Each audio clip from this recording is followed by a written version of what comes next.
Je suis d'origine cantonais, le sud de la Chine, les Marseillais chinois. Et un peu de temps après Suné, c'était la guerre sino-japonaise. Et pour fuir la guerre, ma famille a quitté le canton et on est arrivé à Saigon, sud-Vietnam. Maintenant, on appelle Ho Chi Minh Ville. Après le bac, je suis allé à Formose pour suivre mes études universitaires. Et je suis venu en France, puisque ma mère a connu mon beau-père qui est d'origine française. En arrivant en France, j'ai suivi une école des travaux publics. Je suis diplômé ingénieur des travaux publics. J'ai commencé à travailler à Paris, dans un bureau privé. Ensuite, j'ai travaillé à un moment donné aussi dans l'administration. Et après, je devenais restaurateur. Parce que d'abord, j'aime bien manger, je suis gourmand. J'ai eu une belle famille qui est d'origine restaurateur. Et puis, ma foi, ça m'a plu. Le menu est destiné à une sorte de clientèle chinoise, puisque nous avons à peu près 200 plats. Les Chinois ont l'habitude d'avoir beaucoup de choix, des variétés des choses. Il faut comprendre les coutumes asiatiques. Ils mangent à toute heure. Ils vont plusieurs fois par jour au restaurant. C'est-à-dire, quand ils ont faim, ils peuvent entrer dans un restaurant, manger une soupe ou un plat ou un dessert même. Les restaurants dans ce quartier chinois, beaucoup qui démarrent à 9 h du matin, donc pour le petit déjeuner, et sans arrêt à toute heure jusqu'à vraiment 2 h du matin pour le souper.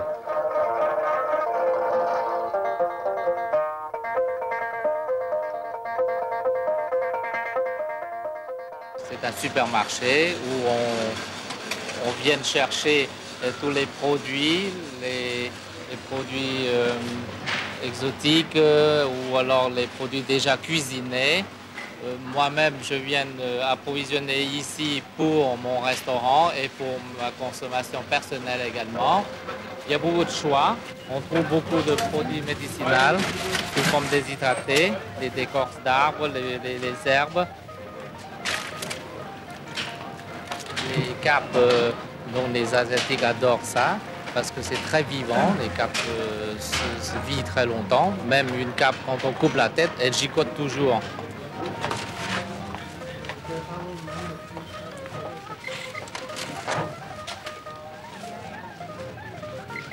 Nous avons 3 statuettes représentatives. Un vieillard avec la barbe blanche pour la longévité. Ça, c'est la réussite. Et le bonheur, quand on a beaucoup d'enfants, pour un Chinois, c'est du bonheur. Nous avons trouvé les instruments qu'on met dans son hôtel pour commémorer les morts, les ancêtres. Et puis, il y a des revues.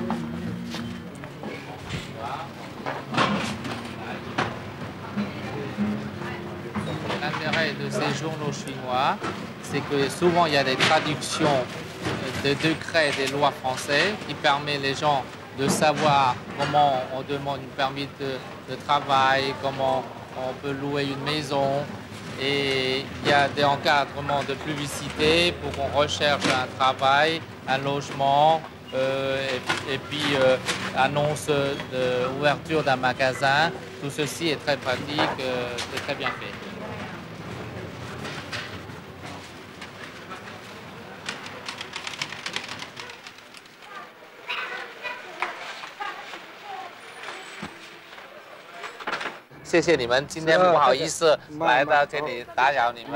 Nous sommes dans une association et qui groupe tous les ressortissants d'origine asiatique et qui sont venus de l'Indochine, Vietnam, Cambodge, Laos, et ils se groupent ensemble pour former une association au service de tous ces gens-là qui ont des problèmes, certainement de tout point de vue.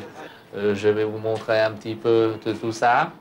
Par exemple, là, ils ont organisé des cours enseignés de chinois et le français, surtout gratuitement, pour les Asiatiques ou autrement qui viennent apprendre le français et en même temps aussi le chinois. On est venu ici pour perfectionner notre langage, pour ne pas oublier notre culture. À force de parler français à l'école, on commence à oublier le chinois. Voilà, et ça, c'est un très grave problème pour nos parents parce que les parents ne parlaient pas français. Et parfois, pour se communiquer avec eux, on a des problèmes. Voilà. 这个足啊2点哈，这一点竖，这样勾哈，横撇点，这个快，爸爸妈妈都欢喜，爸爸妈妈都欢喜。第12课，第12课，地上桌上都清洁，地上桌上都清洁。换碗筷，换碗筷，拿饭菜，拿饭菜。 田小弟坐下来吃饭。田小弟坐下来吃饭。他的妈妈说。他的妈妈说。小弟做了不少的事情。小弟做了不少的事情。田小弟回家来了。田小弟回家来了。他放下书包。Vous faites partie de cette association? J'ai pas eu beaucoup de temps de donner un coup de main, mais un soutien moral certainement.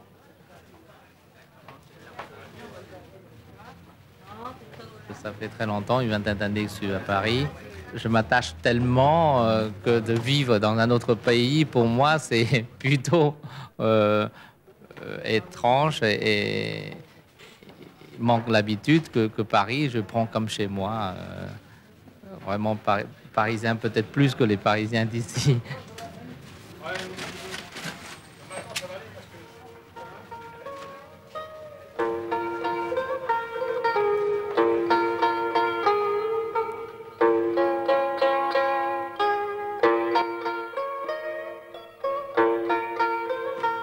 Taijiquan, c'est un gymnaste chinois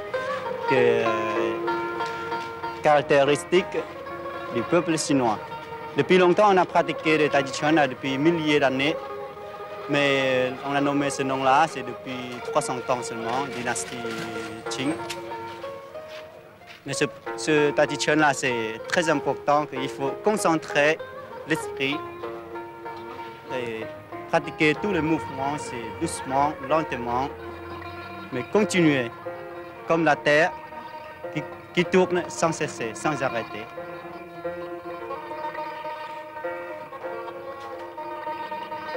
Et vous avez pratiqué vous-même Moi, je suis un peu paresseux sur le bord. Je pratique les sports, ces choses-là, peut-être un peu plus tard, quand on sera un peu plus âgé, oui. Ma femme est d'origine polonaise. À un moment donné, je travaillais dans l'administration. Et par une réception, je suis invité et voilà, je rencontre ma femme. Puis par la suite, on se fréquente et voilà. Ouais, vous voyez, dans le fond, nous trouvons de tout dans ce magasin-là, qui est plein de légumes exotiques, des fines herbes, les fruits frais, qu'on voit rarement jusque-là à Paris. Mais spécialement dans ce magasin, on peut tâter les marchandises. On peut le trier, on peut le choisir. C'est magnifique. Psychologiquement, les gens adorent ça. C'est très commerçant. Dans beaucoup de magasins, on n'a pas le droit d'y toucher, on vous fait des reproches. Ici, vous avez tout à fait la liberté de champ.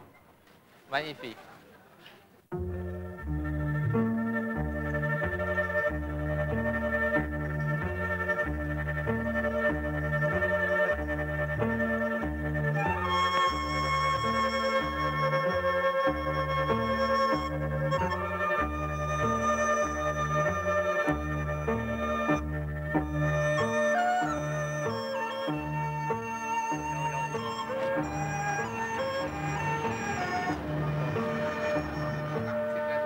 Un des plus grandes attractions des Asiatiques qui vivent en France, évidemment, c'est la vidéo, puisqu'on trouve beaucoup d'histoires d'amour, de karaté, en film plusieurs épisodes. Les Chinois viennent chercher, louer, et ils reprennent chez eux tranquillement. Quand ils ont le temps libre, ils vont regarder toute une série de films, une après l'autre, ils se suivent, ils patientent, à tel point que certains soirs, on l'oublie de dormir. des films le plus demandés, le plus répandus actuellement, c'est un film de kung-fu où il y a des distributions terribles. Les gens viennent chercher, ils font la queue pour la voir. Et on vient de me dire que ces films-là, pour l'instant, sont destinés aux Asiatiques, mais bientôt, il y aura une traduction, un sous-titrage en français. Donc, pour les Parisiens, ils peuvent, dans un certain temps, venir chercher tous ces films chinois aussi et de les regarder.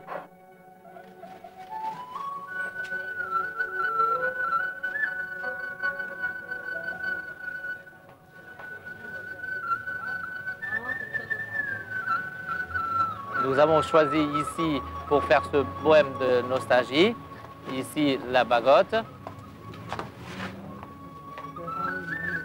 C'est un bohème de nostalgie qu'on a pris en tant que gosse à l'école. Je pense que tous les gosses chinois connaissent ce poème-là. La nostalgie pour les Chinois, c'est quelque chose de triste, de regrettable, parce qu'on est loin du pays, mais on aimerait bien de retrouver dans ces conditions-là des mêmes souvenirs, les bons souvenirs qu'on a eus, le même décor, des mêmes amis, et on regrette qu'ils ne soient pas là. On se dit, s'ils étaient là, si le décor était même que j'ai connu, à ce moment-là, on a une idée plus que parfaite de bons souvenirs là-bas, qu'on veut bien qu'ils soient là.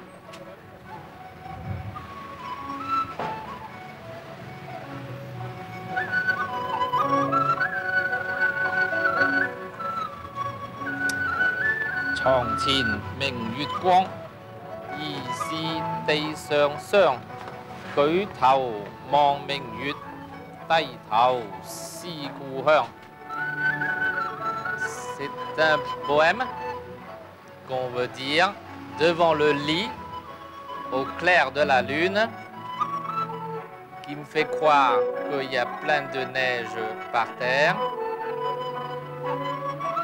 On ôte la tête pour regarder la lune, la même lune nous faire penser au pays natal quand on pèse la tête. Finalement, vous vous sentez plus français ou plus chinois? Moitié-moitié, les deux. Vraiment, les deux. C'est mon pays adoptif.